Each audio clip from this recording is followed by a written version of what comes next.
Telespettatrici e telespettatori di Antenna 3, buona giornata, ben ritrovati con la prima edizione dei nostri telegiornali. Molti i temi sui quali vi aggiorneremo quest'oggi nel corso della prima edizione dei nostri notiziari, ma come ogni martedì partiamo subito con il sondaggio di quest'oggi dedicato ancora una volta alla politica e alle tensioni all'interno del centrodestra in vista delle elezioni regionali. Deve essere Zaia a indicare un suo erede? Questa è la domanda alla quale vi chiediamo di rispondere con uno squillo gratuito ai numeri che vedete in sovraimpressione. Come sempre l'esito del nostro sondaggio verrà reso noto questa sera nel corso di Ring in onda a partire dalle 21. In primo piano poi vi aggiorniamo con una notizia di cronaca giunta stamane in redazione che ci arriva da Verona ed è relativa ad un grosso incendio che è divampato questa mattina in un complesso di case popolari nel quartiere di San Bernardino a Verona. 9 persone sono rimaste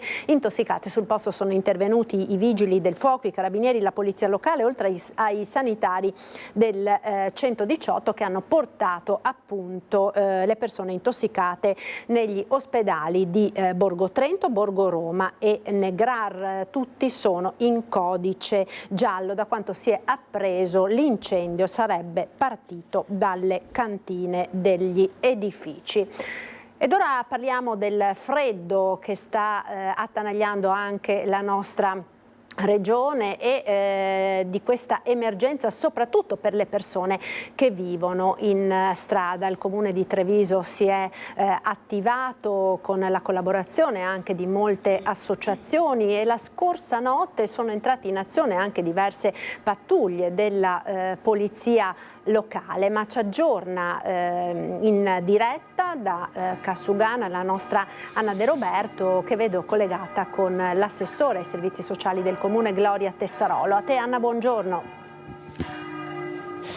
Eccoci Marta, buongiorno. Sì, siamo con l'assessore Tessarolo per fare un po' la fotografia, no, della solidarietà che è partita anche qui a Treviso. Sono tanti soggetti che stanno facendo fronte comune per i senza tetto. Citiamo Caritas, citiamo Sant'Egidio, la parrocchia di Santa Maria del Sile e ovviamente il comune. E come hai già accennato tu, anche la polizia locale che ha in qualche modo pattugliato un po' le strade anche per capire se vi fossero persone che magari non avevano avuto notizia di queste strutture aperte. Una di queste è quella che vedrete tra poco nelle immagini, la chiesa di San Martino, che ospita fino a 20 posti. Allora assessore, facciamo un po' la mappatura di quanti posti disponibili ci sono, come vi state muovendo? Oggi i posti in asilo notturno sono 78, 40 messi a disposizione dal comune di Treviso, 18 dalla Caritas e 20 sono quelli che si sono aggiunti adesso in questi giorni proprio dalla comunità di Sant'Egidio grazie al servizio dei loro volontari e alla disponibilità dei locali della loro sede messi a disposizione dalla parrocchia di San Martino. In realtà questa è un'organizzazione a step studiata tra fine estate e l'inizio dell'autunno proprio con Caritas e Sentendo Sant'Egidio, volutamente a step in modo da poter modulare le risposte ai bisogni senza aumentare a dismisura i numeri sull'unica città che oggi offre in maniera strutturata dei servizi per la grave marginalità. L'unica città perché lei dice che le altre città del Veneto non sono organizzate allo stesso modo? Avete creato una rete? No, parlo ovviamente del nostro territorio, ovvero i numeri sono fluttuanti perché spesso ci ritroviamo con comuni che giustamente non hanno servizi attivi, parlo di comuni della cintura urbana ma non solo, e che chiamano. Banalmente è possibilissimo che le persone che qualche giorno fa erano a Montebelluna dove è esploso l'incendio e poi di loro non c'è più traccia, si spostino nei comuni che offrono servizi. Treviso da sempre offre servizi, ovviamente adesso la rete si sta ampliando, Castelfranco, Vittorio Veneto, Conegliano, Oderzo, una struttura gestita da Caritas vittoriese, però Treviso è storicamente, sanno le persone che hanno più proposte, quindi è più facile anche che arrivino. Avete conto questa notte di questi 78 posti quanti sono stati occupati? Allora sì, tutti i posti nostri e di Caritas al momento sono pieni. Sant'Egidio ha accolto 7 persone. I posti, Marta, sono disponibili, potrebbero salire fino a 20 lì all'oratorio di San Martino. Polizia locale, la scelta di chiedere anche aiuto, no? Per poter avere un occhio sul territorio per chi non ne fosse a conoscenza, o sappiamo che molti senza tetto forse hanno, come dire, non sempre accettano anche questo tipo di aiuti. Che esiti ha dato questo pattugliamento? Ma la polizia locale, un po' per sensibilità proprio del nostro comando, un po' perché in questi giorni abbiamo, come dire, deciso in maniera forte questa linea, sta dando questo tipo di indicazioni di supporto. Lo fanno con continuità, loro conoscono, infatti ieri ero in comunicazione proprio col vicecomandante per informarlo, quindi anche su questa nuova opportunità di Sant'Egidio, e trovano ovviamente diverse risposte. Quindi nel caso in cui la persona non voglia accedere ai servizi per un suo passato e la libertà di scelta che ha, ecco che Sant'Egidio offre un supporto in strada. Questo è un caso che è proprio arrivato nei giorni scorsi, e quindi viene comunque aiutata la persona, e poi raccogliamo l'anagrafica in modo da riuscire a capire se ci possono essere delle soluzioni alternative nella rete dei servizi nostri statali per poter accogliere queste persone. Sappiamo che sono persone magari senza tetto in qualche modo già noti, che già conoscete, ma sappiamo che ci sono anche tanti migranti che transitano, che non stanno trovando dei canali per essere inseriti. Ci sono anche questi che hanno bussato alle vostre porte? Certo, ci sono anche questi. Già ieri ad esempio avevamo 3 colloqui ieri pomeriggio con 3 persone non note al servizio, alcune pareva, insomma, perché non ho l'esito del colloquio ancora, che arrivassero proprio dal percorso dell'accoglienza. È chiaro che in questi giorni, tra l'altro, la Prefettura, su mandato del Ministero dell'Interno, sta facendo una ricognizione proprio su tutte le persone senza fissa dimora per cercare di avere un dato. È un dato complesso da avere, perché sono persone che spesso magari hanno delle accoglienze, quindi hanno anche delle residenze o dei domicili molto brevi e poi si spostano di territorio in territorio, non cancellandosi ad esempio all'anagrafe, quindi diventa difficile tenere traccia. Noi riusciamo in qualche modo ad avere i numeri grazie appunto a chi si rivolge ai servizi, quindi è sempre importante in qualche modo riuscire a farsi rintracciare dalla rete. Quindi possiamo dire anche con soddisfazione, Marta, buona la prima, questa notte è andata bene, perché sapete che il grande freddo è arrivato davvero da ieri, arriverà, ci sarà ancora per una settimana più o meno viste le previsioni meteo. Bene, la macchina operativa sta funzionando. La macchina operativa sta funzionando, tra l'altro riceviamo anche segnalazioni dei cittadini e voglio confortarli, perché ogni qualvolta riceviamo una segnalazione, grazie alla polizia locale noi andiamo a verificare e quindi poi diamo una destinazione alla persona. È chiaro che è importante che le segnalazioni arrivano, teniamo presente anche che ci sono persone che rifiutano di accedere ai servizi. È successo questa notte? È successo qualche notte fa. Grazie Assessore Tessarolo. Marta, questa è un po' la mappatura, poi tra poco ci spostiamo alla chiesa di San Martino per conoscere e parlare con i volontari di Sant'Egidio, quindi direi che qui da Cassugana per ora è tutto. Grazie Anna De Roberto, con la collaborazione tecnica di Nicoletta Rizzetto e all'assessore al sociale del comune di Treviso Gloria Tessarolo. Noi ora ci colleghiamo con Venezia, dove è in corso un punto stampa del presidente della Regione Veneto che sta rispondendo alle varie domande dei giornalisti. Credo si stia parlando delle prossime elezioni regionali. Sentiamo quindi che cosa sta dicendo il presidente. Va su, va giù, lo troverei anche un po' stucchevole. Io posso permettermi di dirlo perché sfido chiunque a alzare la mano a dire che mi ha visto in una riunione o ha parlato con me del futuro, di cosa fare. Ho visto le dichiarazioni del segretario Stefani, che sono dichiarazioni autorevoli di un segretario che rappresenta il nostro partito qui in Veneto. Ho visto le altre dichiarazioni, penso che 10 mesi, come si può dire, Edoardo De Filippo in Napoli Milionaria diceva da passare a nuttata, no? In Veneto si direbbe che i problemi sono come il salame, si affrontano una fetta alla volta. A volte la bulimia nel mangiare più fette o mezzo salame o tutto il salame finisce che poi ti resta sullo stomaco. Allora, da passare a nuttata cosa vuol dire? Vuol dire che 10 mesi sono la notte che porta anche consiglio anche i redentisti, no? Penso che se prima vengono i veneti è giusto che i veneti non abbiano nulla che lato dall'alto. Penso che se prima vengono i veneti e se abbiamo rispetto per i veneti è fondamentale ascoltarli i veneti. Dopodiché c'è questa storia del terzo mandato, guardate, lo sapete che intervengo, come si può dire, perché è bene intervenire, perché poi se non me lo chiedete voi e finisce che fate anche bella figura con la domanda. Cioè, il terzo mandato, guardate, è un'anomalia tutta nostra. Le uniche 2 cariche che hanno il vincolo dei mandati sono alcuni sindaci, pensate, sono un centinaio su 6.000 sindaci, ovvero quelli che governano città con più di 15.000 abitanti. Ciò vuol dire che il comune che governa, il sindaco che governa una città con 14.999 abitanti non crea centri di potere, quello con 15.000 sì, fa Lazzarone. Leggo queste dichiarazioni. Evitare di creare centri di potere. E poi alcuni governatori, perché avete capito che ci sono, ad esempio, le province autonome, Trento e Bolzano, piuttosto che la regione a statuto speciale, che possono anche definire la loro legge elettorale in maniera diversa. Per carità, guardate, io non perdo sonni, dico solo che da un lato ho l'imbarazzo dei cittadini che me lo chiedono in continuazione, sta diventando un mantra, inviterei tutti ad andare per strada in mia assenza e provare a capire cosa sta succedendo.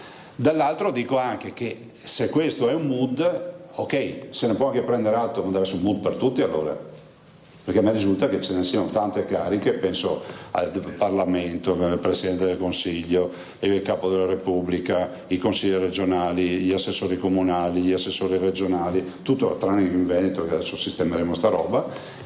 Cioè, io penso che è assurdo quello che si dice, ma soprattutto è inaccettabile, questo ve lo voglio sottolineare, che si dica che si bloccano i mandati a degli amministratori che sono eletti direttamente dal popolo, perché altrimenti si creano centri di potere.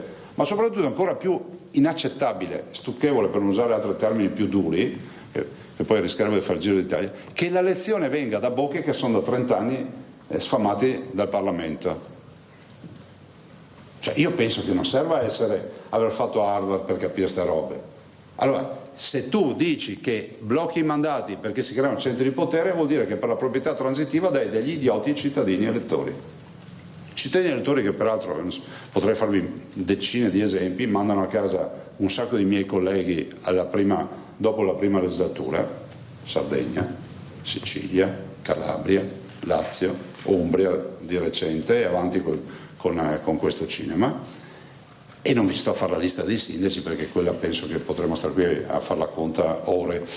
Per cui guardate, penso che in psicologia si dice che sei risolto o sei irrisolto, ho l'impressione che ci sia qualcuno che è irrisolto in questa fase e deve risolversi, mettiamola così, no? La risoluzione qual è? È quella che ha da passare a nottata, perché è ovvio, se no è ovvio che viene fuori casino. Ma non serve crearlo il casino, promuoverlo, viene fuori da sé, perché non si andrebbe a elezione in maniera, come si può dire, serena. E il centrodestra ha bisogno di un percorso di serenità, se vuole affrontare una campagna con serenità. Tutto qua. Altre domande? Volevo aggiungere solo una cosa, lei ha detto 3 volte, anche solo in quest'ultimo intervento, 10 mesi, quindi siamo sicuri che... No. Ecco, allora questa è la conferenza stampa del Presidente della Regione del Veneto, Luca Zaia. Naturalmente torneremo a collegarci in diretta con Venezia, abbiamo lì anche il nostro inviato Filippo Fois. Proseguiamo ora con la cronaca, perché purtroppo dobbiamo darvi la notizia dell'ennesima tragedia della strada che si è verificata sulle strade della nostra regione. L'incidente è accaduto tra Sant'Angelo di Piove di Sacco e Brugine. Ieri sera una donna di 70 anni è morta dopo essere stata investita da un furgone mentre andava in bici dalla sorella. Sul posto per noi Chiara Gaiani e Federico Ciboto, che hanno sentito anche il sindaco di Brugine, Michele Giraldo. Stava percorrendo questa strada, via Marconi, in bicicletta alle 20 di ieri sera. Ombretta Sorgato arrivava dalla sua casa nel centro di Brugine ed era diretta a Sant'Angelo di Piove di Sacco, dove avrebbe passato la notte come sempre a casa della mamma morta, dove adesso vive una sorella. Poco lontano da qui è stata, da dove ci troviamo in sicurezza con il collega Federico Cibotto, l'investimento, un furgone che viaggiava nella sua stessa direzione, quindi da Brugine Brugine, stava andando verso Sant'Angelo di Piove di Sacco, verso la strada statale 516 Piovese, l'ha investita, immediatamente si è fermato per prestare soccorso, ha chiesto gli aiuti, i sanitari del SUE, ma sono arrivati poco dopo, hanno tentato un trasporto in ospedale che purtroppo è stato vano. Ombretta Sorgato, 70 anni, di Brugine, non ce l'ha fatta, è morta ieri sera poco dopo l'investimento. I rilievi sono condotti dalla polizia stradale che sta cercando di ricostruire l'esatta dinamica di quanto accaduto. Sul corpo di Ombretta Sorgato sarà eseguita l'autopsia, una donna insomma molto provata dalla vita, ci ha raccontato il sindaco di Brugine Michele Giraldo, che conosceva bene sia lei che la famiglia, una strada questa che resta comunque molto pericolosa, e noi appunto abbiamo sentito il sindaco di Brugine Michele Giraldo che ci ricorda sia la vittima sia lancia l'ennesimo appello per la messa in sicurezza di questa strada. Un pensiero per questa signora. Ombretta Sorgato la conosceva? Ombretta Sorgato è una persona nota nel nostro paese, la famiglia Grigatti è nota alla nostra comunità e siamo tutti vicini in questo momento di dolore alla famiglia e a tutti i conoscenti. Ecco, lei tra l'altro era in bici, questa strada è una strada molto molto pericolosa, e nel tratto, perché il tratto dove è accaduto l'incidente a Sant'Angelo di Piove di Sacco non è illuminato. Sì, noi purtroppo conosciamo la famiglia che è molto sfortunata nel suo contesto sociale e come comune siamo vicini a questa famiglia. Proprio in questo tratto, appena passato il confine con Brugine, manca l'illuminazione alla pista ciclabile. Speriamo che in accordo anche col comune di Sant'Angelo si possa addivenire alla realizzazione di quel tratto di pista che poi porta alla 516, che sarebbe fondamentale per il nostro territorio, ma anche per la messa in sicurezza del territorio di Sant'Angelo. Ecco, un passante da poco ci diceva che andare in bici in questo tratto è davvero molto pericoloso. Purtroppo appena si passa il confine con Brugine, che non c'è più la pista ciclabile, è estremamente pericoloso. È proprio per questo che bisogna investire in questo tratto di strada per metterla in sicurezza. Ecco, sulla dinamica invece purtroppo è abbastanza chiara, entrambi i veicoli andavano nella stessa direzione, lei ha parlato da poco con la polizia stradale e l'autista del furgone si è fermato a soccorrere la signora. Sì, da quello che ci ha detto la polizia stradale, la signora aveva la spesa nella bicicletta, probabilmente si è sbilanciata ed è stata investita dal furgone. Poi saranno le indagini a chiarire il tutto e quindi lasciamo a chi di competenza chiarire la dinamica dell'incidente. Ed ancora cronaca dal Padovano, sono ancora gravissime le condizioni del barista picchiato a Selvazzano da 2 clienti ubriachi. Ci aggiorna in diretta Valentina Visentin con Cristian Rocche Allende. A te Valentina, buongiorno.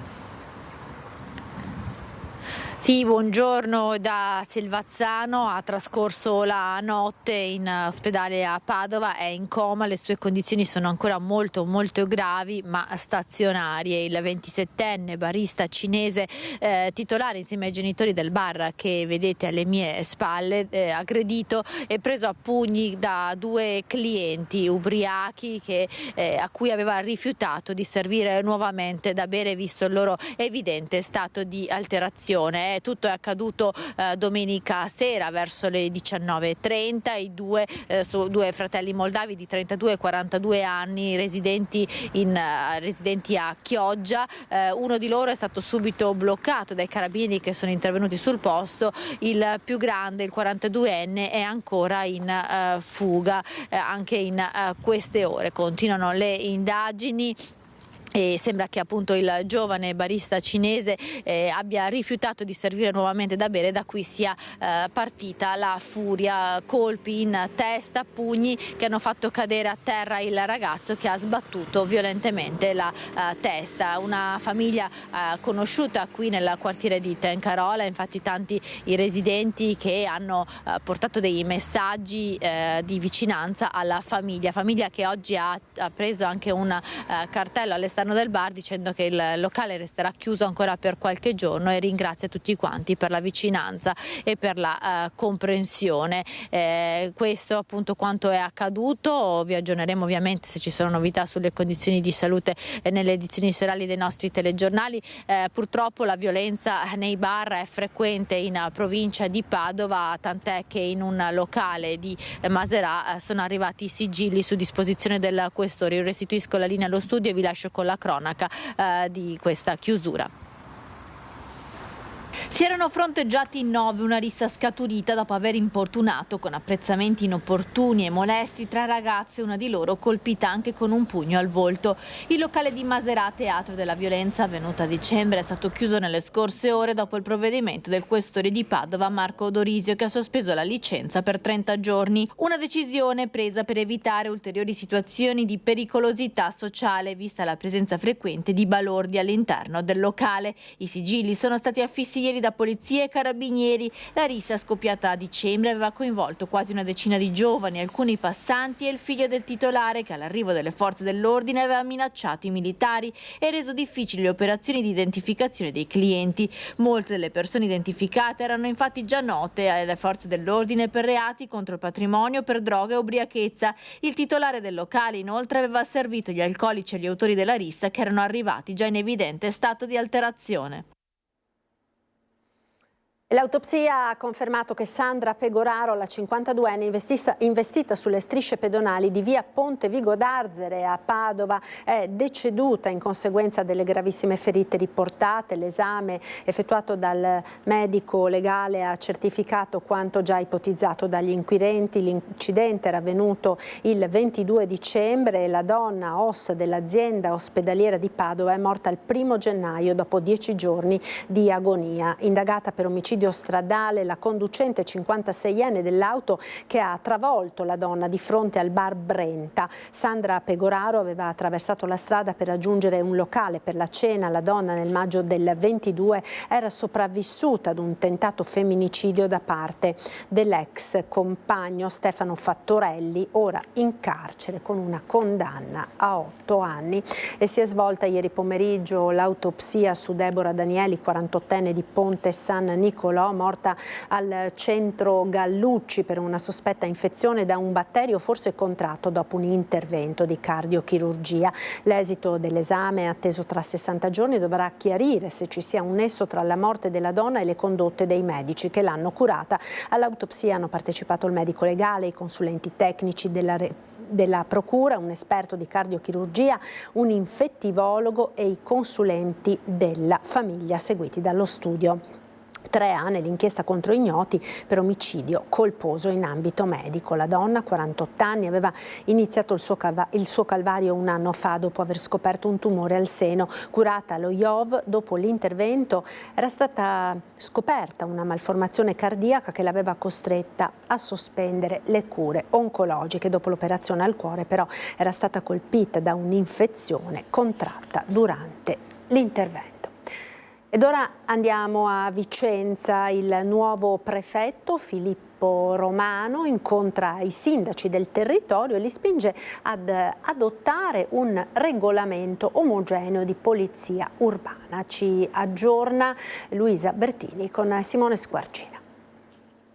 Primo incontro del nuovo prefetto di Vicenza, Filippo Romano, con tutti i sindaci del territorio vicentino che hanno portato le loro richieste. Sul tavolo del prefetto ovviamente il tema sicurezza, e così Filippo Romano ha invitato tutti i sindaci a dotarsi di un regolamento di polizia urbana anziché utilizzare le ordinanze. L'abbiamo sentiamolo insieme. La sicurezza, perché è uno dei principali temi, naturalmente non solo in questa provincia, un po' in tutto il paese, ma anche perché i sindaci, ecco, questo è importante sottolinearlo, non sono soltanto i rappresentanti della comunità locale, sono anche ufficiali di governo. E questa è un po' una metafora di tutto quello, di una considerazione più generale che dobbiamo fare. Il governo, lo Stato non sono entità astratte, siamo tutti noi. Quindi ogni sindaco di un comune, sia pur piccolo, è allo stesso tempo un piccolo prefetto, per così dire. e i temi come la sicurezza vanno affrontati insieme, non possiamo affrontarli soltanto prefetto, questore, comandante dei carabinieri, della finanza, ma vanno condivisi con la comunità locale, appunto attraverso la rappresentanza che ne fanno i sindaci, per trovare delle soluzioni democratiche e condivise. Il regolamento di polizia urbana sostanzialmente è quello che nei nostri condomini è il regolamento di condominio, cioè la fonte normativa dove c'è scritto cosa si può fare, cosa no, quali sono eventuali divieti a tutela della quiete pubblica, divieti ovviamente che non devono andare oltre la legge, quindi devono comunque rispettare le norme generali. E questo tipo di indicazioni spesso le troviamo contenute in ordinanze che vengono fatte di volta in volta. Ora, per certe occasioni è inevitabile che sia così. Facciamo l'ipotesi che in un piccolo centro ci sia un grande evento che normalmente non c'è, e allora ci sarà per forza un'ordinanza. Ma se c'è bisogno di dire che di notte non bisogna schiamazzare, ecco, quello va messo in un regolamento che deve essere approvato dal Consiglio Comunale, cioè dall'organo democratico per eccellenza. Un 41enne di Grumolo delle Abbadesse è stato arrestato dai carabinieri per maltrattamenti in famiglia e violazione delle misure cautelari, nonostante fosse stato precedentemente sottoposto ad una misura cautelare di allontanamento dalla casa familiare e divieto di avvicinamento ai luoghi frequentati dalle parti offese. L'uomo è stato trovato nei pressi della residenza dei genitori. I militari hanno accertato che l'indagato viveva, nonostante il divieto, all'interno del garage di casa, approfittando della compassione dimostrata dalla mamma, che pur avendolo denunciato aveva difficoltà a mantenere le distanze richieste. Il provvedimento restrittivo era stato adottato a seguito di ripetuti episodi di violenza domestica denunciati dalla stessa madre e dal fratello dell'aggressore, entrambi conviventi appunto nell'abitazione in questione. L'arrestato è stato condotto in camera di sicurezza della tenenza dei carabinieri di Due Ville ed è in attesa dell'udienza di convalida con rito direttissimo. E questa mattina dobbiamo registrare l'ennesimo atto di bullismo, chiamiamolo così, a Treviso. Doveva forse essere uno scherzo quello messo in atto da un 14enne studente al primo anno dell'Istituto Besta di Treviso, che ha spruzzato in classe lo spray al peperoncino. Diversi studenti hanno accusato tosse e bruciore. Subito è scattata l'allarme. Sul posto sono arrivati i sanitari del SUEM e di carabinieri, che hanno rinvenuto anche la bomboletta utilizzata. Alla fine 2 minori sono stati portati al pronto soccorso, tra cui anche lo stesso autore del gesto, che era rimasto spruzzandolo colpito egli stesso dallo spray al peperoncino. E un altro episodio, sempre in provincia di Treviso, è quello che si è verificato nei giorni scorsi a Caerano, con il monumento dei caduti imbrattato. Un 38enne li ha rimproverati ed è stato picchiato tanto da finire al pronto soccorso. È successo quello che magari poteva essere evitato. Immondizia sul monumento ai caduti in piazza Caerano San Marco. Un giovane rimprovera i ragazzini che stazionano malgrado i divieti nell'area e lasciano in giro rifiuti e sporcizia. E per tutta risposta viene picchiato, tanto da riportare una lesione al polso e dover ricorrere alle cure del pronto soccorso.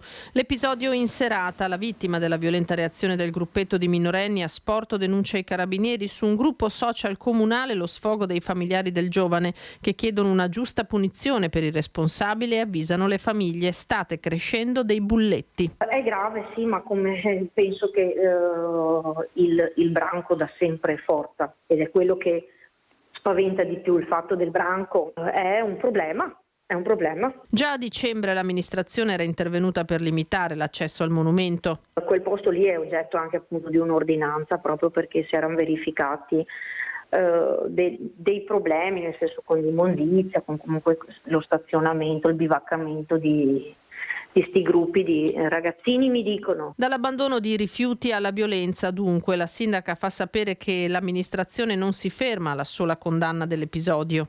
Abbiamo attivato una serie di convenzioni e di modalità con delle cooperative proprio per intervenire nel territorio per il disagio giovanile. Così dunque a Caerano San Marco, ma un altro episodio di violenza da parte delle cosiddette baby gang si è verificato a Castelfranco ed è stato sventato dagli agenti della polizia locale. Li stavano tenendo d'occhio, poi hanno atteso il momento migliore per bloccargli la strada. 2 rapinatori violenti ed aggressivi hanno sbarrato la via a 2 studenti minorenni, entrambi 17enni. Li hanno minacciati, volevano il portafoglio e i loro zainetti. È accaduto a Castelfranco, in viale Brigata Cesare Battisti. Le vittime, che stavano rientrando a casa al termine delle lezioni scolastiche, hanno tentato di opporsi, ma i 2 rapinatori hanno strappato lo zaino dalle spalle di un giovane e hanno costretto l'altro a consegnargli il portafoglio. A poca distanza, ad accorgersi di quanto stava accadendo, una pattuglia della polizia locale intenta nei controlli fuori dalle scuole. Gli agenti hanno visto la scena e sono subito intervenuti. I malviventi, anch'essi giovani, poco più che 20enni, alla vista delle forze dell'ordine, si sono dati alla fuga. Inseguiti a piedi dalla polizia locale, hanno gettato a terra il bottino, subito recuperato. I rapinatori si sono poi dileguati, facendo perdere le tracce. La polizia locale ha riconsegnato lo zaino e il portafoglio agli studenti, che ancora sotto shock hanno raccontato quanto accaduto, ed è in corso l'attività di indagine da parte del comando di Via Venale.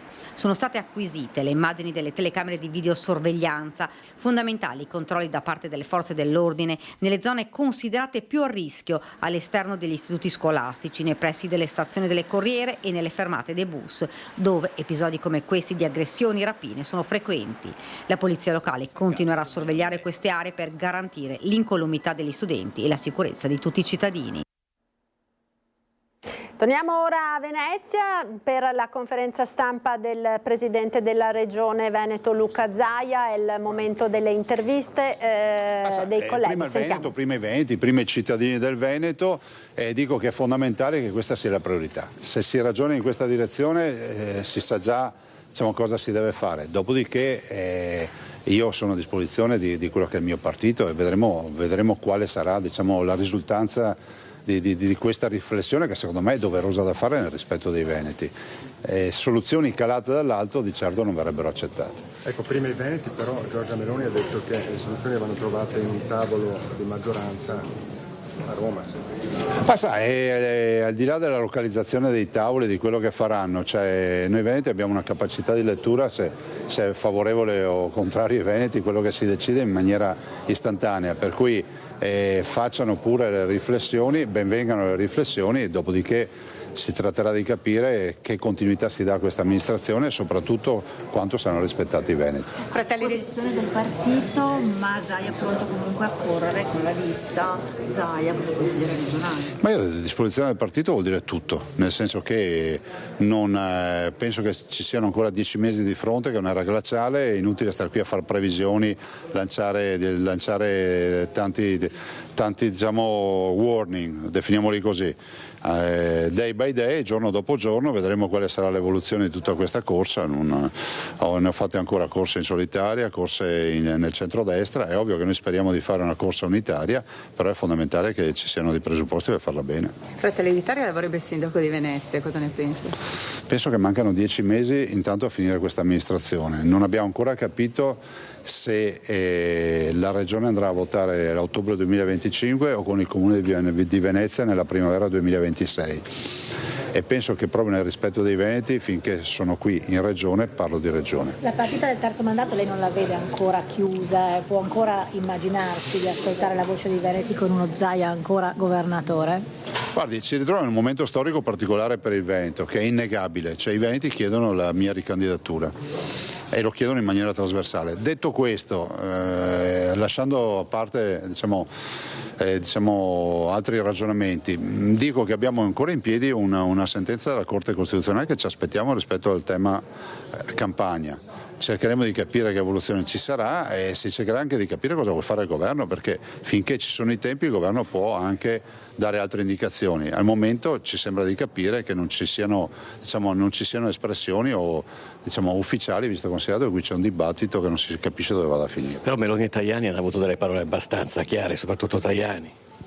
Ma sì, io ho visto che ci sono delle dichiarazioni assolutamente chiare, è una questione di coerenza, dopodiché la coerenza ci porta anche a dire che le cariche dei sindaci, di solo 100 sindaci su 6.000 e di solo alcuni governatori sul totale dei governatori hanno il blocco di mandati, e guarda caso sono le uniche cariche elettive, perché poi parlamentari, deputati, onorevoli, Presidente del Consiglio, Presidente della Repubblica, senza far guerra a nessuno, ma è un dato di fatto, non hanno limite di mandati. Detto questo, per un'eventuale corsa in solitaria, i numeri ci sono per una vittoria?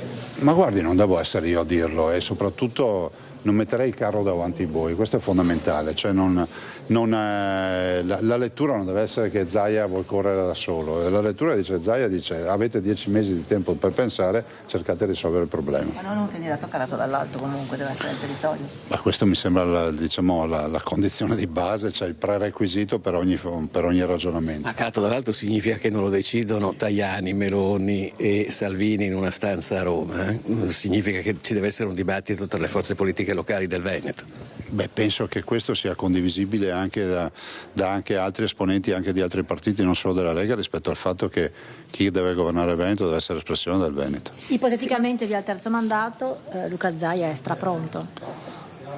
Ma guardate, se c'è lo sblocco dei mandati è innegabile che mi ricandiderei, anche perché darei risposta ai tanti cittadini che mi chiedono di farlo. Simbolo della Lega senza Salvini è un problema o un'opportunità? Prego. Sì. Io penso che abbiamo aperto tanti fronti, non andrei a aprire un altro fronte che non serve a nulla, nel senso che il problema non è star lì a parlare di simbolo in questa fase. Il problema in questa fase è di parlare di progettualità, di programmi e soprattutto di una questione che secondo me non è in antitesi con la questione meridionale, ma è assolutamente, va di pari passo, che è quella del nord, cioè il nord produttivo che comunque garantisce una sanità a tutta Italia, con le addizionali dell'IRPEF, con i residui fiscali, ha delle necessità che innegabilmente sono diverse da quelle di altre parti d'Italia, e viceversa il sud ha bisogno di avere delle azioni forti e energiche, ad esempio per risolvere tutto il tema delle diseguaglianze. Quindi nord e sud vanno a pari passo, ma a volte con istanze diverse. Posso tornare un attimo alla sanità sociale, parliamo di case di riposo, perché c'è un grido di dolore da parte del Presidente delle case di riposo che dice non solo nell'agenda politica né del governo, tantomeno della regione, manca personale, sono costretti a aumentare le rette. Guardi, il tema del personale è un tema pesante, noi abbiamo 300 case di riposo e 30.000 ospiti in Veneto. Non sono della regione del Veneto, sono IPAB, sono di diversa proprietà. Dico solo che noi, se volessimo assumere più infermieri, basterebbe che continuassimo a fare concorsi, ma svuoteremo le case di riposo. Quindi questo è già un tema di attenzione. Purtroppo la coperta è corta in questa fase e cerchiamo di mediare. Gli appelli che fanno i gestori delle case di riposo sono assolutamente da ascoltare, ma in questa fase di base ci manca il personale, e il personale è il vero problema. Ecco, allora avete sentito le parole del Presidente della Regione del Veneto Luca Zaia in relazione alla politica, poi alla questione della carenza di infermieri negli ospedali e nelle case di riposo. E proprio per quanto riguarda la politica, vi ricordo ancora il nostro sondaggio di quest'oggi: tensioni nel centrodestra, deve essere Zaia ad indicare un suo erede? Questa è la domanda alla quale vi chiediamo di rispondere con le consuete modalità. Come sempre poi l'esito verrà reso noto a Ring a partire dalle 21 questa sera. Noi ora ci fermiamo per qualche istante di pubblicità. Linea alla regia, ci rivediamo tra poco.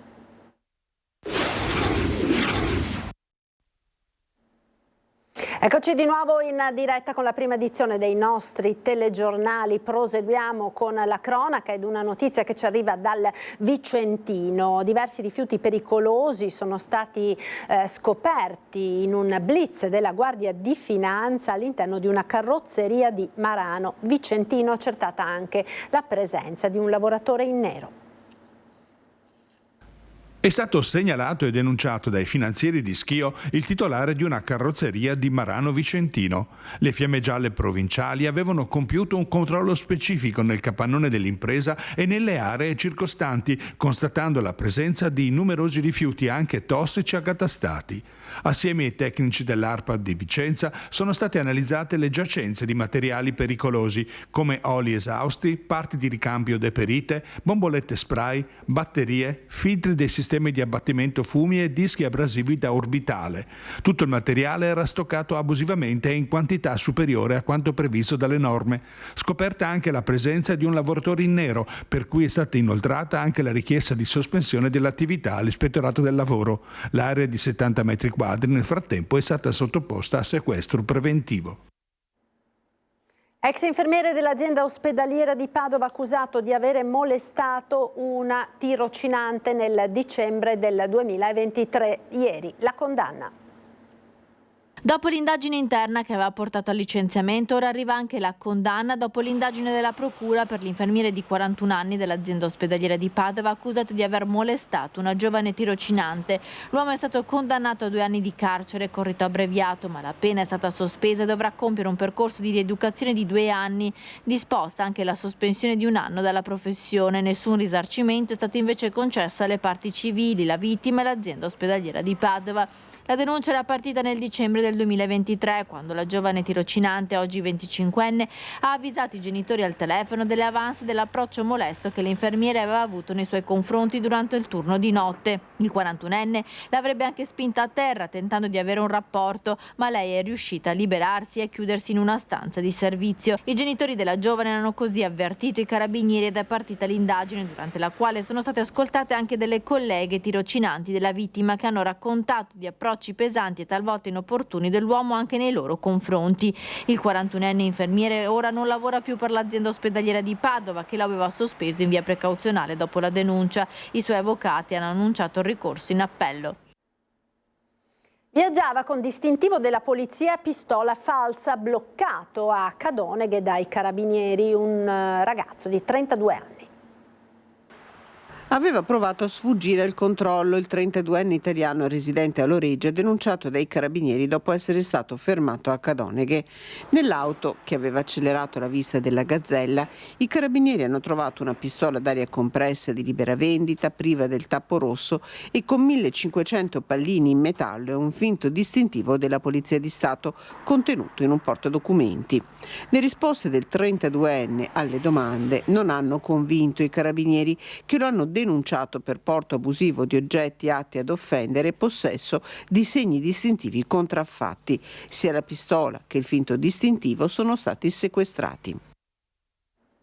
E furto sventato a Isola Verde, ladri bloccati dai proprietari degli appartamenti che li vedono attraverso le telecamere di videosorveglianza. Pensavano di agire indisturbati negli appartamenti delle vacanze lasciati vuoti in inverno, invece non hanno fatto i conti con le telecamere di sorveglianza installate dai privati che mandano segnali di allarme in caso di intrusione. 3 giovani ladri sono stati arrestati a Chioggia mentre cercavano di entrare nei garage di un residence di Isola Verde. A dare l'allarme anche un residente di Abano Terme, proprietario di un appartamento, che è stato avvisato dall'alert delle telecamere arrivato a tutti i condomini. Immediata la segnalazione ai carabinieri, che sono arrivati sul posto bloccando i ladri in flagranza.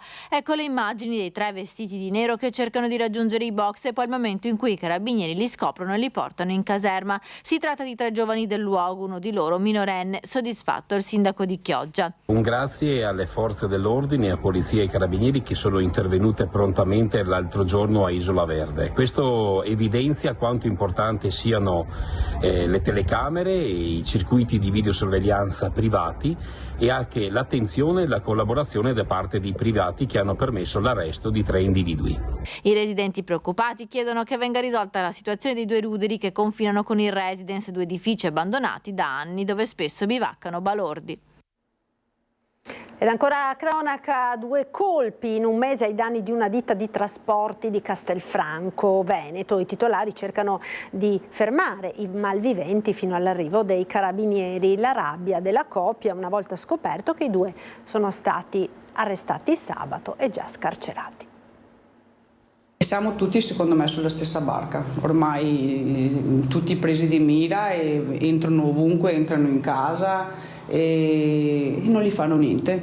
Quindi penso che dobbiamo farsi giustizia da soli. Si arriva a pensare questo. Eleonora, insieme al marito e la titolare della ditta Bilibio Autotrasporti di Castelfranco Veneto, sono in via dell'Impresa.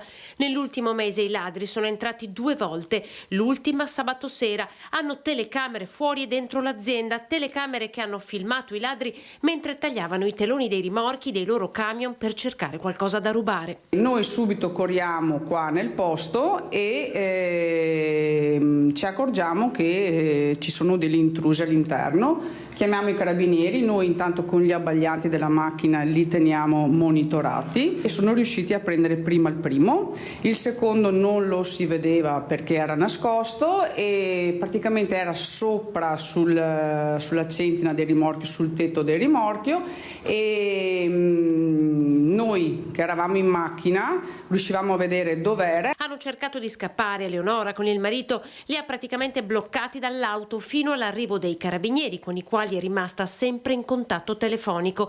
Eccoli i segnali dei tagli ai teloni di tutti i semirimorchi, 15 quelli presi di mira. I 2 malviventi sono rumeni irregolari, incensurati, hanno 25 e 27 anni. Arrestati, sono già stati rimessi in libertà. Da qui la rabbia della coppia che aveva appena finito di sistemare i teli ed oggi si ritrova da capo con i mezzi fermi in parcheggio. Rabbia perché comunque sei violato e tra l'altro la volta scorsa che sono venuti erano le 7 della sera, noi eravamo ancora qua in azienda, quindi non c'è tutela perché loro comunque sanno che non arrivano, ti fanno danni, se sono incensurati sono anche liberi dopo, ma sanno tutto. Durante l'operazione la perquisizione personale ha permesso ai militari di rinvenire e sequestrare un cutter, torce e guanti da lavoro, 5.000 euro il danno quantificato ai mezzi. Una volta scoperti, tratti in arresto, uno dei 2 ladri si è rivolto ad Eleonora scusandosi. Uno continuava a dire sì scusa hai ragione,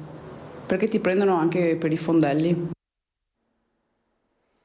Sono stati fermati all'uscita di una profumeria in pieno centro a Treviso dopo aver usato la carta di credito che avevano rubato ad un 88enne di Sacile. I carabinieri hanno denunciato un 61enne ed una 48enne, entrambi residenti nel veneziano, che avevano appena acquistato con la carta rubata merce per circa 1.000 euro. L'attività investigativa ha permesso di accertare quanto era stato compiuto e la carta di credito è stata recuperata e sequestrata. Torniamo a parlare ora della morte di Oliviero Toscani. Oggi il corpo verrà cremato in forma del tutto privata. Aveva 82 anni e il cordoglio in tutto il paese è unanime. Immaginare costa niente. Sognare costa niente, non è che voi alla sera siete come il jukebox, mettete i soldi poi sognate cosa hai sognato la mattina, perché quanto hai messo. No, immaginare e sognare è gratuito, però crea ricchezza. Un anticipatore di battaglie politiche e culturali, un provocatore in un'Italia dai tanti tabù, come quello della malattia. Anche la sua, l'amiloidosi, l'ha svelata in un'intervista shock lo scorso agosto senza censure. Il fotografo milanese Oliviero Toscani è morto all'età di 82 anni all'ospedale di Cecina, dove si trovava da venerdì per l'aggravarsi delle sue condizioni. In mattinata sulla pagina Facebook ufficiale dello studio Toscani l'annuncio della famiglia: il nostro amatissimo Oliviero ha intrapreso il suo prossimo viaggio.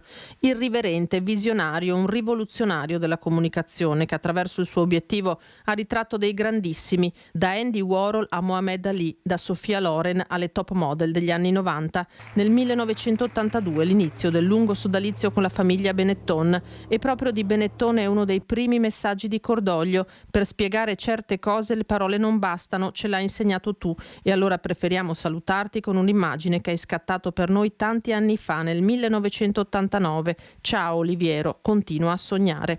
La campagna contro il razzismo, pelli di ogni colore una accanto all'altra, ma anche il malato di AIDS circondato dai suoi parenti, il bacio tra il prete e la suora, i preservativi colorati, la lotta all'omofobia, il pacifismo col palestinese e l'israeliano che si abbracciano, o la maglietta insanguinata di un soldato ucciso nei Balcani.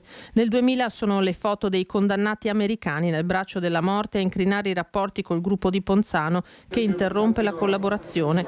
Controverso il legame col Veneto. Nel 2015 alla Zanzara Toscani lo definisce un popolo di ubriaconi. Benedetto de Dio, che è atavicamente da ubriachi, è un accento da alcolizzati. Apriti cielo, la regione minaccia querela e lui si scusa con una lettera in cui di fatto conferma e rincara. A denunciarlo alla fine sono 4 cittadini. In Cassazione nel 2016 la definitiva assoluzione. Dovreste ringraziarmi, scherza poi, vi ho sdoganato. La Lega, se avesse un po' di humor, purtroppo non ce l'ha. Se avesse un po' di humor mi darebbe la cittadinanza onoraria. Parole che pronuncia a Fabbrica nel 2018, il Centro Internazionale per le Arti e la Ricerca della Comunicazione, nato a Villorba dall'immaginazione sua e di Patron Luciano. Ma nel 2020 è un brutto scivolone del fotografo sulla tragedia del Ponte Morandi a mettere fine al sodalizio. Controverso il personaggio, controverse le reazioni alla sua morte, ma restano centinaia i messaggi di cordoglio, a cominciare dal presidente del Veneto Luca Zaia. Rendiamo onore, scrive, a una persona geniale, riconoscendone la grande intelligenza come fa un altro leghista, il padovano Roberto Marcato. Con lui ho avuto accesi scambi dialettici, ma ho sempre apprezzato la sua straordinaria vivacità intellettuale e la sua capacità di provocare. È stato sicuramente un rivoluzionario. Fa buon viaggio. E torniamo ora a parlare di incidenti sul lavoro. Ieri in tribunale a Treviso c'è stata una nuova udienza nel processo per la morte di Mattia Battistetti, schiacciato da un carico in un cantiere edile a Montebelluna nel 2021. Le lacrime di mamma Monica Michelin. Ho visto queste foto e vedere, per una mamma vi assicuro che vedere suo figlio steso per terra coperto da un lenzuolo giallo è stato un dramma. E questo mi fa dire che non riuscirò mai a perdonare chi ha ucciso mio figlio per negligenza. Mamma Monica non trattiene le lacrime. Nei giorni scorsi ha visto le foto del corpo del figlio coperto da un lenzuolo. È stato terribile, ci racconta, durante la 9ª udienza del processo, che ha visto la partecipazione di numerose persone arrivate da tutta Italia per sostenere la battaglia di questa famiglia distrutta dal dolore. Prima di entrare fuori dal tribunale si è tenuto un presidio organizzato dai volontari dell'associazione intitolata al giovane. Mattia Battistetti, 23 anni, morì schiacciato da un carico di 15 quintali staccatosi da una gru in un cantiere edile a Montebelluna nel 2021. Per questa tragedia sono 6 gli imputati che devono rispondere a vario titolo di omicidio colposo, lesioni colpose gravissime e inosservanza delle norme sulla sicurezza. Hanno sfilato come testi davanti al giudice Alice Dalmolin alcuni operai e dipendenti che hanno lavorato in quel cantiere assieme a Mattia. Hanno risposto alle domande del pubblico ministero Daniela Brunetti. Attesa è stata la relazione del perito nominato dalla famiglia della giovane vittima, l'ingegner Giovanni Maria Di Leva. Fra i punti che ha messo in evidenza il tecnico, il raggio d'azione della gru che interferiva, secondo il consulente, con l'area di transito dei lavoratori. Mancava un'area di passaggio pedonale nel cantiere e non sarebbero state stabilite regole per la gestione del cantiere, ma soprattutto mancavano misure per impedire il rischio di caduta del materiale dall'alto. Non solo, ma fra i testi anche un operatore dello Spisel è intervenuto subito dopo la tragedia. In quell'occasione erano state riscontrate diverse violazioni che erano state sanate dall'azienda con il pagamento di alcune sanzioni. L'udienza è stata aggiornata il 20 febbraio. Abbiamo atteso un anno tra un'udienza e l'altra, spiega mamma Monica. Visto all'inizio di questo 2025 due cose essenziali: che venga fatta giustizia a Mattia prima di tutto e che venga fatta in tempi brevi. Per me e per la nostra famiglia entrare in tribunale ogni volta è un dramma. E torniamo ora a parlare di politica delle regionali 2025. Prima abbiamo sentito in diretta da Palazzo Balbi le parole del presidente della regione Luca Zaia. Continua intanto la guerra di nervi nel centrodestra, soprattutto tra Lega e Fratelli d'Italia. È anche vero che noi vorremmo continuare questo percorso insieme agli alleati che ci sono stati leali in questi anni. Però una cosa deve essere chiara. Per la Liga Veneta e per il Veneto decidono i veneti, come un'altra cosa deve essere scolpita nella roccia, che sulla regione Veneto continuerà a sventolare la bandiera di San Marco. I toni restano barricaderi, la tensione elevata tra Lega e Fratelli d'Italia sembra ormai una guerra di nervi, con i primi che paventano apertamente lo strappo di fronte a un candidato governatore non leghista e i secondi che vogliono far pesare i risultati record delle ultime elezioni, politiche prima, europee poi. Di opzione Fratelli d'Italia da considerare aveva parlato la premier Giorgia Meloni in conferenza stampa giovedì scorso, giorno nel quale il Consiglio dei Ministri ha impugnato la legge regionale campana che consentirebbe il terzo mandato a Vincenzo De Luca, uno stop politico di fatto anche allo Zaia Quater, e questo in attesa di una pronuncia della Corte Costituzionale. Intanto nel lessico leghista di inizio 2025 torna la contrapposizione netta tra Roma e Venezia. Tutti noi vorremmo che il prossimo candidato fosse ancora il presidente Zaia, ma come vedete i romani stanno facendo una strenua resistenza. Io sono profondamente convinto che la Lega insieme alla lista Zaia siano pronte ad affrontare qualsiasi scenario. Credo che questo dibattito sulla stampa non faccia bene, non aiuti, e che debba essere una cosa discussa su un tavolo di lavoro a livello nazionale, come viene fatto con tutti i dibattiti per le elezioni regionali, quindi non è una novità ma è una prassi consolidata. Ovviamente Fratelli d'Italia, come la Lega, come Forza Italia, quando andranno a porsi a livello nazionale hanno comunque sentiranno comunque le segreterie regionali, le segreterie provinciali, quindi hanno chiaro insomma la situazione del proprio partito nella propria regione. Per il momento tocca a Fratelli d'Italia, almeno apparentemente, il ruolo di forza federatrice, anche se lo stesso Raffaele Speranzon, senatore meloniano, ha fatto sapere tramite Gazzettino di non temere corse in solitaria. Chiaro che uno strappo veneto potrebbe avere ripercussioni sulla stessa stabilità di governo.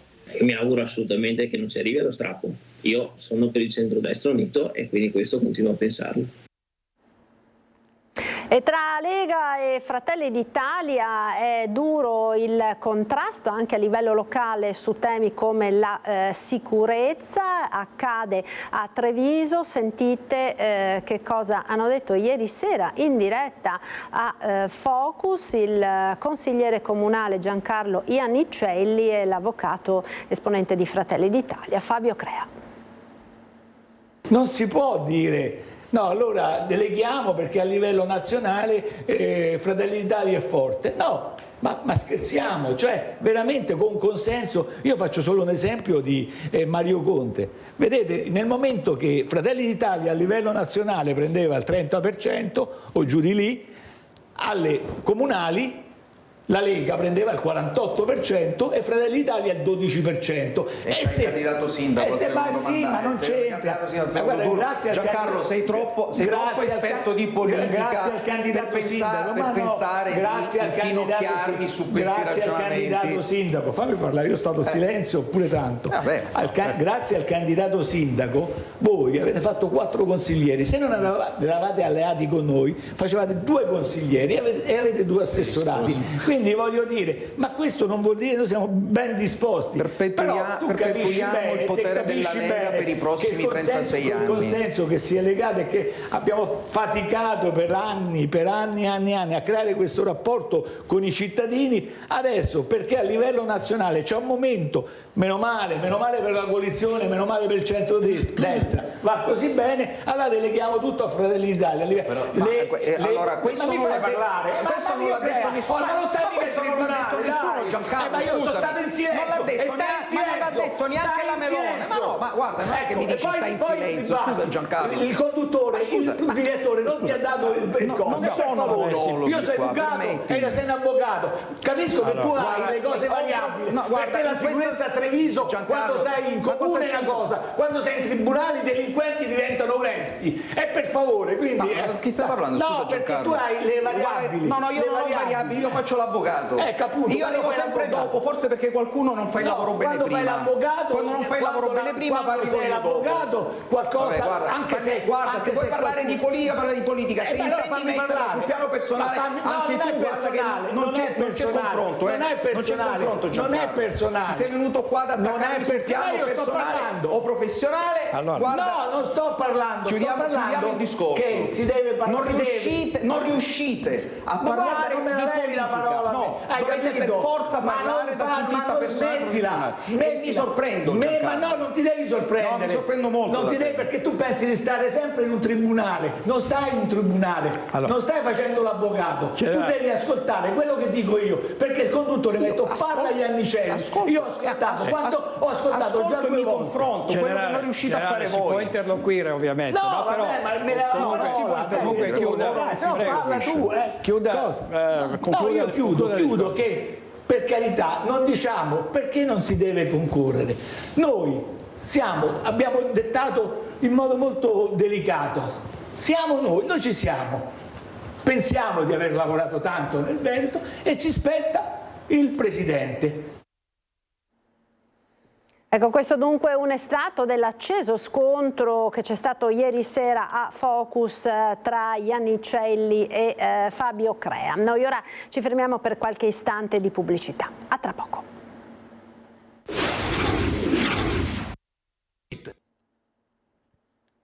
Eccoci nuovamente in diretta con la prima edizione dei nostri telegiornali. Apriamo ora una finestra, è proprio il caso di dirlo, sulle bellezze del nostro paesaggio, delle colline del Prosecco. Abbiamo in collegamento, e la ringrazio per essere con noi, Marina Montedoro, che è presidente dell'associazione Patrimonio Colline Prosecco Conegliano e Valdobbiadene. Buona giornata, grazie per essere con noi. Buongiorno, grazie a voi dell'invito. Ecco, allora, il 2024, l'anno che si è appena concluso, è stato sicuramente un anno dai numeri davvero importanti per quanto riguarda le presenze turistiche in quest'area della nostra regione, con dei dati davvero importanti, più 26,4% di arrivi rispetto al pre-Covid. No, vuole farci un po' un quadro di quella che è stata, di quello che è stato l'anno che possiamo definire dei record? Sì, assolutamente. Diciamo che abbiamo un po' seguito quello che era il trend iniziato nel 2023 e abbiamo confermato anche quest'anno 2024, benché abbiamo solo i dati dei primi 10 mesi dell'anno. Per completarlo chiaramente dovremo andare a marzo, però questi dati ci dicono che siamo la destinazione turistica che in Veneto è cresciuta di più in termini percentuali rispetto all'anno pre-Covid, come diceva lei circa il 26,4% rispetto al 2019 e quasi il 9% rispetto al 2023, quindi un andamento molto positivo che conferma come queste colline oggi, con l'offerta che mettono in campo, sappiano incontrare appunto le esigenze di un turista che non è mordi e fuggi, ma che rimane sulle colline per più giorni. Ecco, un turista che non è mordi e fuggi e che rimane per più giorni, da dove arrivano questi turisti? Sono italiani o soprattutto stranieri? No, allora questo è un altro dato assolutamente positivo, perché il turismo straniero sulle colline oggi raggiunge il 60% delle presenze, quindi un dato che è non solo positivo ma anche maggiore rispetto a quello della media della regione Veneto, e tant'è che il cammino delle colline del Prosecco di Conegliano e Valdobbiadene, che noi abbiamo aperto 1 anno e mezzo fa, oggi ha una presenza di camminatori che arrivano da oltre 35 paesi in tutto il mondo, per cui diciamo che è una meta che oggi viene scelta proprio dal turista straniero, e questo chiaramente è positivo perché il turista straniero non può che rimanere più giorni, diversamente normalmente il mordi e fuggi è più un turista locale. Ecco, a fronte quindi di questi dati che sono sicuramente molto incoraggianti, quali sono le prospettive per il 2025 e che cosa si sta mettendo in campo per continuare su questo trend? Beh, noi ci siamo accorti che assolutamente l'offerta per avere dei turisti che siano anche turisti di qualità, perché quello che ci interessa in primis è tutelare l'area, perché stiamo parlando di un patrimonio dell'umanità, quindi è chiaro che non possiamo cedere ad un turismo di massa e ad un turismo che non sappia cosa vuol dire la parola sostenibilità a 360 gradi, perché è una responsabilità tanto per i viticoltori, quanto per i cittadini, quanto per i turisti che vengono a visitare queste colline, che ripeto devono essere tutelate.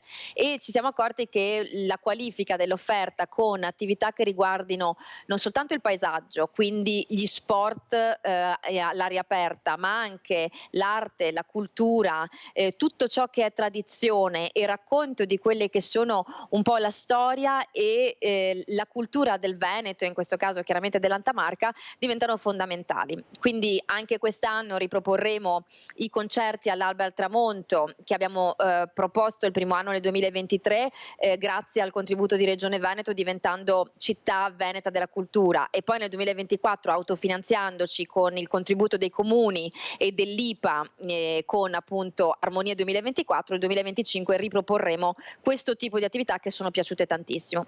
Una collina di libri altrettanto, perché questa rassegna ormai conosciuta raccoglie veramente un grande interesse da parte non soltanto dei cittadini delle colline, ma in realtà di tutti i veneti anche da fuori regione, per cui aumenteremo anche il numero di serate grazie a questo accordo che abbiamo con il direttore artistico. Ecco, per quanto riguarda la ricettività, perché lo sappiamo ci sono anche dei vincoli ben precisi, no, che sono imposti dall'UNESCO proprio per poter rimanere all'interno del circuito dei beni dell'UNESCO, come ci si sta muovendo a fronte di questa richiesta sempre maggiore da parte dei turisti di frequentare queste zone? Noi quest'anno presenteremo il piano di gestione, che è un documento fondamentale per ogni sito UNESCO, nel quale nei fatti il soggetto che se ne occupa, in questo caso chiaramente noi come associazione, mette in piedi una serie di azioni che hanno l'obiettivo proprio di dimostrare come sotto tutti i punti di vista, da quello urbanistico a quello vitivinicolo chiaramente, a quello dell'arte, della cultura, della pressione turistica intesa anche come viabilità, noi abbiamo pensato proprio per diciamo mantenere le colline come le abbiamo trovate o comunque arrivare ad un loro miglioramento. Quindi con tutto ciò che è anche l'attenzione alla problematica visti i cambiamenti climatici che ci stanno interessando tutto il Veneto, ma in realtà tutto il mondo, lo vediamo, quella che è proprio il rischio idrogeologico, che diventa fondamentale evitare chiaramente su delle colline che in certi casi hanno pendenze anche molto importanti. Per cui con una serie diciamo di strategie che noi stiamo mettendo in campo grazie anche a tutti i soggetti che collaborano con noi, a partire dalle università con le quali abbiamo ormai relazioni consolidate da quando siamo diventati patrimonio dell'umanità. Ecco, lei accennava ai mutamenti climatici e sicuramente questi hanno un impatto e l'abbiamo visto purtroppo anche nell'ultimo anno sulle colline del Prosecco, una delle zone che hanno appunto subito maggiormente i danni delle forti precipitazioni che ci sono state con gli smottamenti e le frane. Ci sono poi gli effetti della grandine, quindi pensiamo anche alle richieste per esempio dei produttori di installare i teli antigrandine. Come si riesce a conciliare appunto questo con il patrimonio UNESCO e la tutela del paesaggio? Allora è indiscutibile che la viticoltura nella nostra zona è elemento strategico e fondamentale anche per mantenere poi il riconoscimento UNESCO, perché noi dobbiamo ringraziare i viticoltori perché quel lavoro che fanno tutti i giorni ci consentono di manutenere appunto queste colline e proprio di evitare che ci siano smottamenti. Faccio notare che gli smottamenti normalmente si sono avuti in aree diciamo così urbanizzate, mentre le colline hanno dimostrato di resistere alla problematica, e con un'analisi che abbiamo fatto fare dal CIRVE e quindi CIRVE Conegliano e Università di Padova, noi abbiamo evidenziato come proprio la sistemazione dei terreni con i ciglioni inerbiti sia la sistemazione che assicura proprio la maggiore garanzia contro gli smottamenti e contro le frane. In realtà riusciamo diciamo poi a coniugare le cose anche grazie, devo dire, alla collaborazione e disponibilità di Regione Veneto, perché quest'area chiaramente è sottoposta poi a maggiori vincoli e quindi è fondamentale poi trovare una quadra per venire incontro anche a quelle che sono le esigenze della viticoltura, che ripeto è strategica, e non possiamo permetterci di vedere dei viticoltori che abbandonano i loro terreni, e quindi grazie proprio a questa collaborazione con la Regione e con la Sovrintendenza devo dire che che stiamo realizzando proprio delle politiche che vengono incontro alle esigenze dei viticoltori, che devono essere favoriti nel loro lavoro. Ecco, allora questo sicuramente è un aspetto molto importante, e la viticoltura è altrettanto appunto importante anche per la tutela del paesaggio, ce l'ha appena spiegato. Un paesaggio che sta riscuotendo appunto sempre maggiore interesse da parte del turismo, appunto per l'aspetto paesaggistico, per la cultura, per lo sport, ma anche ovviamente per la parte del turismo enogastronomico. Un'ultima domanda le volevo fare, Presidente, relativa proprio all'attualità della quale si sta molto dibattendo, il nuovo codice della strada, l'entrata in vigore del nuovo codice della strada con l'inasprimento, insomma, delle sanzioni per quanto riguarda anche la guida in stato di ebbrezza. È chiaro naturalmente che chi si reca in queste zone si reca anche proprio per assaggiare il vino, per assaggiare il prosecco che viene prodotto. Come vi state rapportando, insomma, con queste nuove problematiche che sono espresse da parte, per esempio, degli esercenti? È stato sollecitato un incremento del trasporto e dei servizi tipo i taxi, gli NCC, in maniera tale che le persone possano essere riportate tranquillamente nella struttura dove alloggiano, piuttosto che alla stazione o in altri posti, una volta che hanno terminato la visita alle cantine.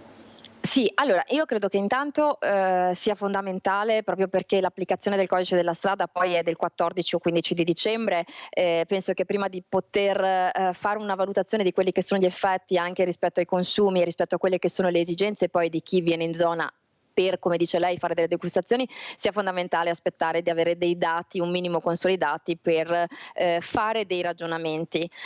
Una volta capito questo, quindi con delle statistiche che siano significative, è chiaro che potremo insieme poi ai soggetti che sono coinvolti insieme a noi andare a capire quali possono essere le modalità per diciamo favorire da un lato il consumo tra virgolette consapevole, dall'altro il potersi godere le colline ed in particolare chiaramente anche le cantine, che diventano, l'abbiamo già detto, elemento strategico in quella che è la promozione del territorio, con non soltanto il prosecco di OCG di Conegliano Valdobbiadene, ma anche penso ai colli di Conegliano di OCG rosso, eccetera, quindi a quelle che sono un po' le nostre produzioni tipiche, e sono convinta che troveremo anche il modo di venire incontro a queste esigenze, come stiamo facendo con il cammino, dove abbiamo la stessa tipologia, secondo me, anche se per ragioni diverse, di problematica, nel senso che il cammino sono 52 km che partono da un punto A e arrivano a un punto B, e quindi o il soggetto che arriva ha chiaramente due mezzi di trasporto, di cui uno viene lasciato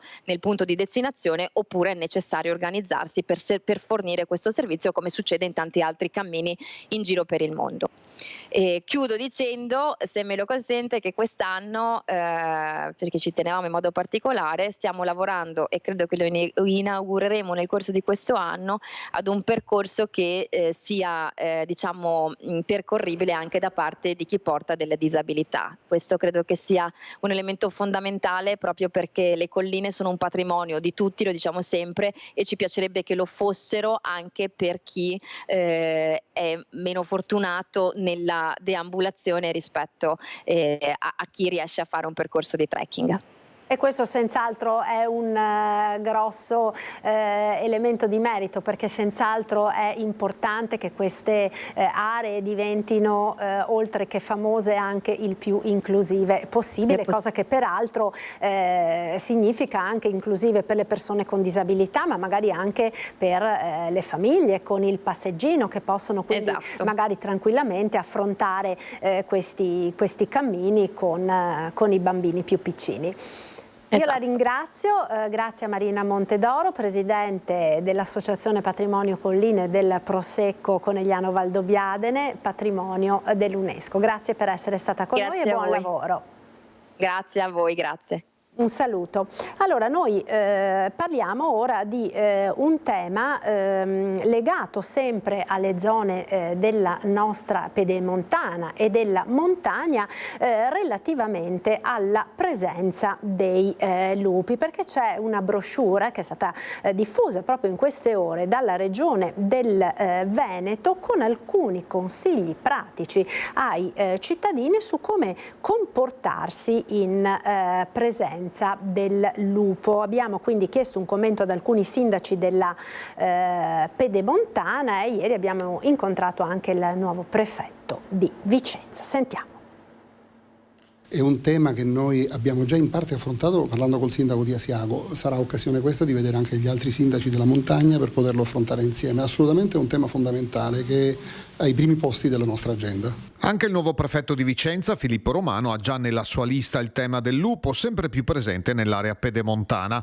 Governo italiano e autorità europee sono chiamate a intervenire a breve sulla questione, ma intanto è stata la Regione Veneto a diffondere un volantino decalogo in collaborazione con i carabinieri, dando alcune indicazioni ai cittadini. Appena ci arriverà la nota appunto ufficiale della Regione, che oggi è stata annunciata dall'assessore, sicuramente la ricondivideremo su tutti i canali dell'amministrazione pubblica, mettendo anche la pubblicità e la visione anche nelle varie frazioni con tutte le bacheche possibili, proprio per dare visibilità massima sul territorio.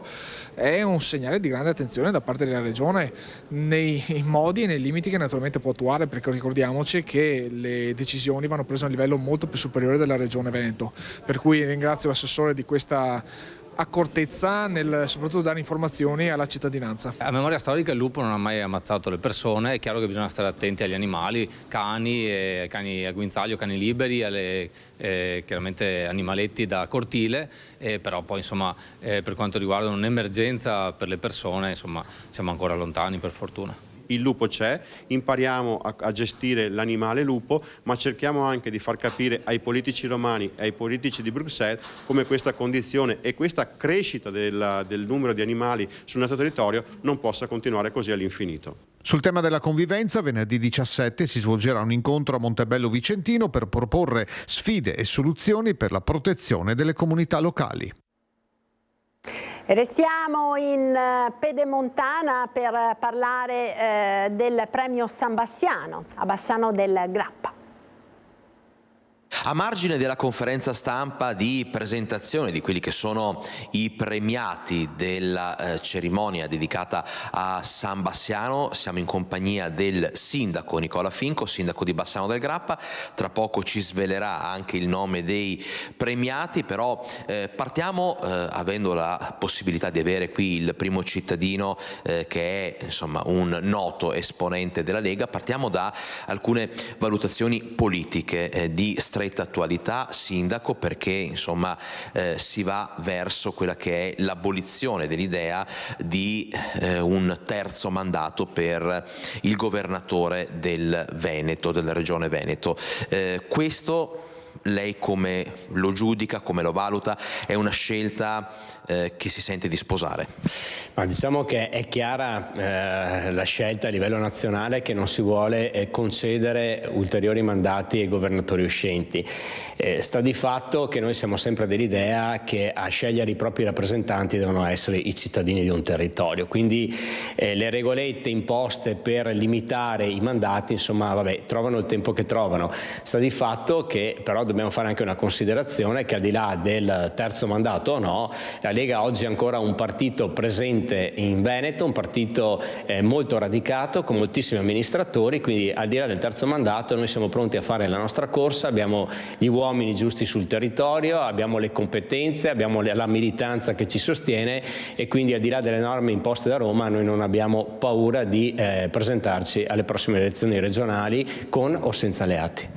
Ecco, queste sono parole chiare e nette da parte di Nicola Finco, quindi la Lega pronta a correre anche da sola. Questo cosa comporterebbe nello scacchiere generale dell'alleanza del centrodestra? Cioè come verrebbe presa questa decisione da parte dell'alleato più forte, da Fratelli d'Italia? Ma allora, io voglio fare una precisazione. Prima di tutto spero che si trovi una quadra, insomma, che il centrodestra comunque vada assieme, uno perché rende tutto più facile, 2 perché abbiamo dimostrato che assieme governiamo bene nei comuni, a Bassano, ma anche a livello regionale e a livello nazionale. Però c'è una questione chiarissima, cioè il Veneto è la culla della Lega Nord, qui è nata la Liga Veneta, abbiamo una storia di autonomia che non c'è in nessun'altra parte d'Italia, esprimiamo ancora oggi una classe dirigente di primissimo livello, moltissimi amministratori, moltissimi sindaci. Qui non è solamente la voglia di dire il governatore è nostro, ma è proprio perché siamo la regione dove siamo maggiormente rappresentati, abbiamo una forza importante e quindi penso che Fratelli d'Italia giustamente può avere le proprie ambizioni, però in una terra come il Veneto dove l'autonomia fa parte del DNA dei suoi residenti, vedo meglio un governatore della Lega piuttosto che un governatore di Fratelli d'Italia che sicuramente ha degli ideali e dei valori che sono diversi rispetto ai nostri, insomma che sono valori più radicati sulle tradizioni, sul territorio e sui principi dell'autonomia.